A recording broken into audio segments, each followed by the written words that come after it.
جو ماں اپنے بیٹے کو وطن پر قربان کرتی ہے، وطن کی فضائیں انہیں سلام کرتی ہیں۔ حیدرآباد سے تعلق رکھنے والے فوجی جوان وزیرستان میں خارج الہندوستان سے لڑتے ہوئے رتبہ شہادت پر فائز ہو گیا۔ آصف قریشی کا جسد خاکی ان کی رہائش گاہ پر لایا گیا۔ اہل علاقہ نے پھول نچھاور کیے، پاکستان زندہ باد کے نعرے لگائے۔ فیصل خان کے مطابق پریٹ آباد کا رہائشی پاک فوج کا جوان آصف قریشی کی نماز جنازہ پریٹ آباد عیدگاہ میں ادا کر دی گئی۔ پاک فوج کے جوانوں کی جانب سے شہید کے جسد خاکی کو سلام پیش کیا گیا۔ نماز جنازہ مبلغ دعوت اسلامی قاری محمد کلیم رضا اتاری نے پڑھائی۔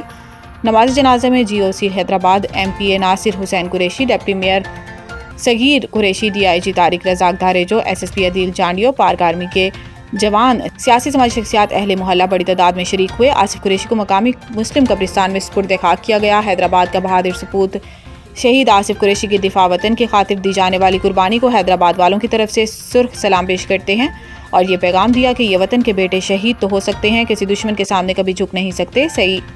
شہید آصف نے بہادری سے لڑتے ہوئے جام شہادت نوش کیا اور ہمیشہ کے لیے سرخ روح ہو گیا۔ پاکستان اور حیدرآباد کی عوام اپنے ان فوجی جوانوں کی قربانیوں کو کبھی نہیں بھولے گی۔ ہم تو مٹ جائیں گے اس عرض وطن کے لیے، لیکن تم کو رہنا ہے قیامت کی سحر ہونے تک۔